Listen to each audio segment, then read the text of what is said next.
Bom dia, quinto ano, e hoje, na nossa aulinha de história, vamos falar sobre os movimentos, aliás, que foram muitos, nativistas.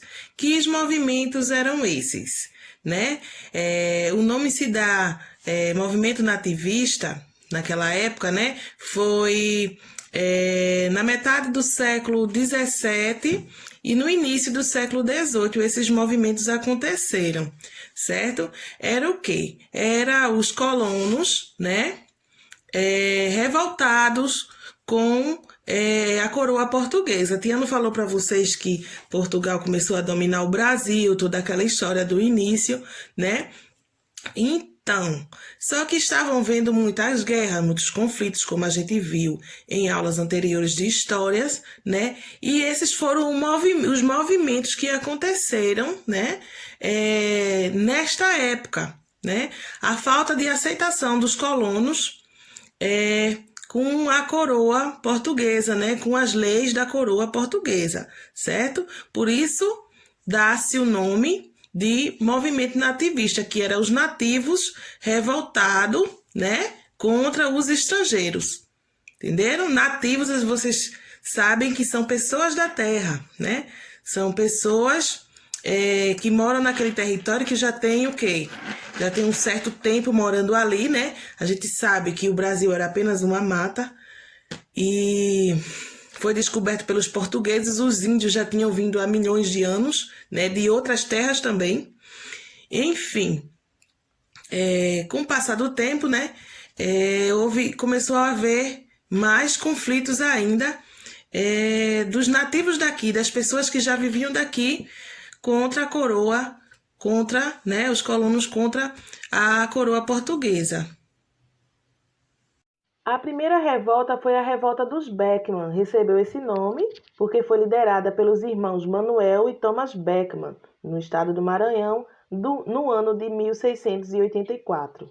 Uma das causas dessa revolta foi o desentendimento dos colonos com a Companhia de Comércio do Maranhão, que queria comprar os produtos da região, açúcar, algodão, por um preço muito baixo. A segunda causa era a falta de mão de obra. Portugal havia feito um acordo com os colonos de mandar 500 escravos por ano e a não cumpriu. As consequências dessa revolta: os revoltosos invadiram o colégio jesuíta, agrediram os padres, e o mesmo fizeram a Companhia de Comércio, prenderam o governador e Manuel Beckman assumiu o governo. O final dessa revolta foi depois de um ano, onde o governo português mandou um novo governador que enfrentou e derrotou Manuel Beckman, condenando à morte e enforcado. A Guerra dos Emboabas foi a rivalidade entre os paulistas e os emboabas, que são gente que vem de fora, principalmente os portugueses. Os emboabas, por sua vez, eram liderados por Manuel Nunes Viana. Esse movimento ocorreu em Minas Gerais de 1708 a 1709. A principal causa dessa revolta era porque os bandeirantes paulistas achavam que as minas deveriam pertencer apenas a eles, porque foram eles que descobriram o ouro. O maior combate aconteceu no local que ficou conhecido como Capão da Traição. Por que recebeu esse nome?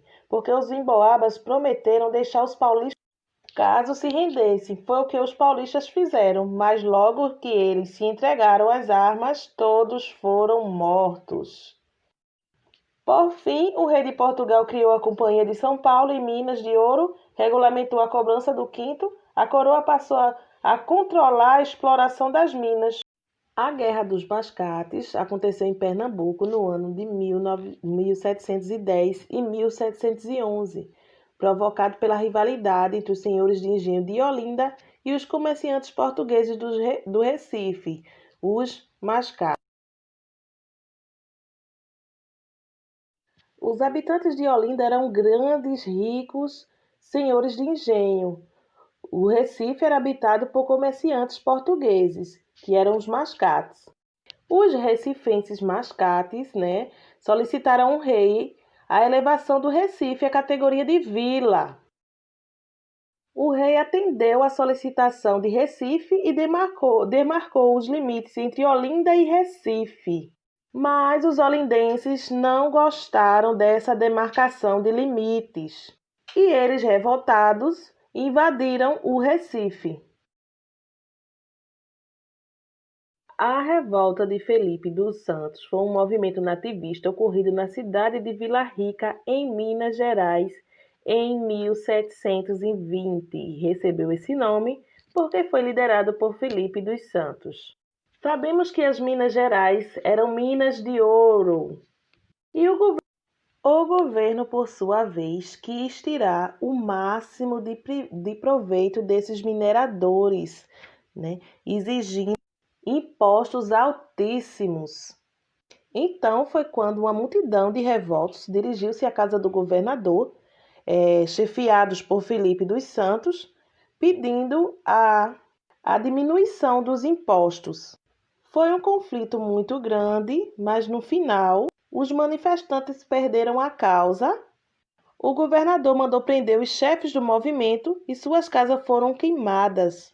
E Felipe dos Santos foi enforcado em praça pública.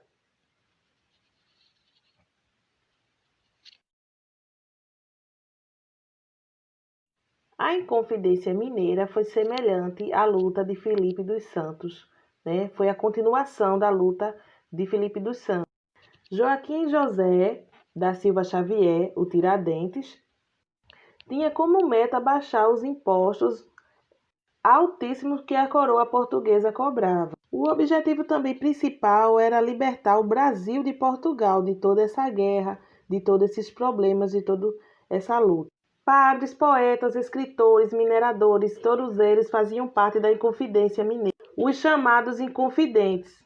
Mas todos os seus planos foram descobertos antecipadamente pelo governador. Alguns foram expulsos do Brasil, outros condenados à prisão perpétua, e o líder Joaquim José da Silva Xavier, o Tiradentes, foi condenado e enforcado no dia 21 de abril de 1792, no Rio de Janeiro.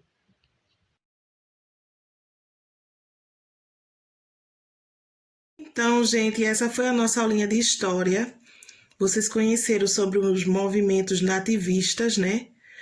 Vocês viram a dificuldade que os brasileiros tinham em lutar pelos direitos deles, né? Hoje em dia nós temos mais direitos adquiridos, né? Falta muitos ainda, mas temos bastante, né? Vocês viram a dificuldade que era antigamente, em séculos passados, né? Que muitas vezes os nativistas, os manifestantes, pagavam com a sua própria vida, como foi o final de diversos, além de Felipe dos Santos e Joaquim José, o Tiradentes, certo? Fiquem com Deus e até a próxima aula.